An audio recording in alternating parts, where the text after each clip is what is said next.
Ito si Manny Pacquiao. Ang plano ko, mamigay na naman tayo ng pagkain, bigas, para sa mga mahirap nating kababayan. Ito si Manny Pacquiao, napag-ahalatang nagiging trapon. Sinabihan ko nga si Johnny, ikaw, wag mong ididikit sa pangalan ko yan. Kung magpo-post ka, na lang, wag mong pa-share sa FLM family yan. Ginano mo si Johnny. Alam mong may utang sa akin yan, hindi pa nagbabayad eh. Malatuba yan.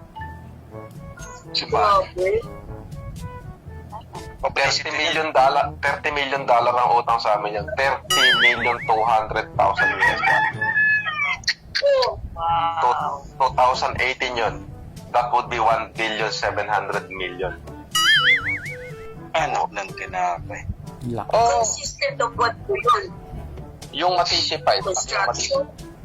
Pacquiao Matisi 5.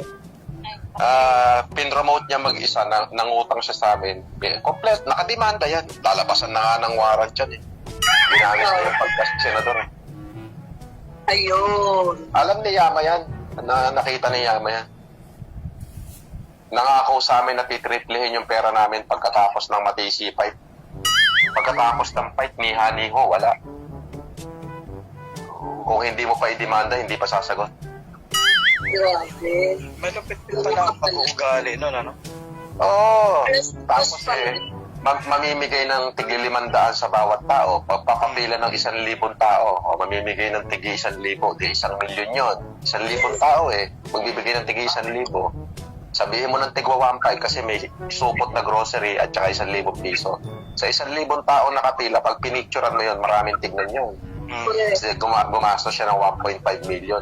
Ang dinali niya sa amin, 1,700,000,000. Ang tingin sa kanya ng tao, mabuti, yun ang naka-video. Pero yung behind the scene niya, malatuba yan. Ang dami niyang pinag-uutangan. Basta yung buong grupo namin, yung may-ari ng Selecta, best friend ko, na nandun sa kasal ko, si Nil Arce, si Renan Morales. Biruin mo yung mga pinag-uunggoy niya. Kaya siya binitawan ni Chavit Singson eh.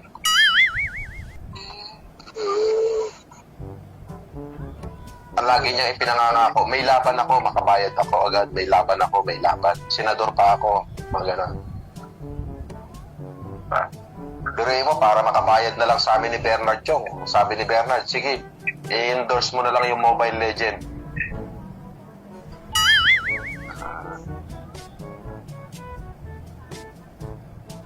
Mababang karote din pala yung boss, ano? Pagdating ng araw, ano?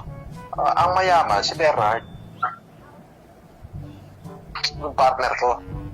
Pinagmumura ko nga na isang araw eh. Sabi ko, putang ina mo naman eh. Magyayabang ka lang kay Willie Rebillame pa. Nagbigay ng 3 milyon kay Willie Rebillame. Napanood niyo ba yun?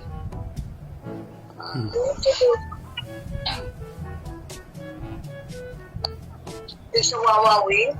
Oo. Ulo? Yun ang malupit. May-ari ng Tim Horton, World Balance. Kababata ka yan. Best man ko nung kasal ko. Opo. Hindi ba dati may utang sa'yo yun? Sino? Si Bernard Shaw. Hindi naman question yung pera sa amin dalawa. Hindi naman question sa amin dalawa yan eh. Kumbaga, hindi na namin pinag-uusapan yan pagka pera. Nung panahon kasi na yun, may nahiram siya sa akin 250 million. Tapos binabanatan ako ni Jared na binabaliktad yung kwento. Kaya nga sinabi ko, kaya pala malakas yung loob ng Jared, nakaka-chat niya si Bernard. Pero hindi naman sumasagot si Bernard.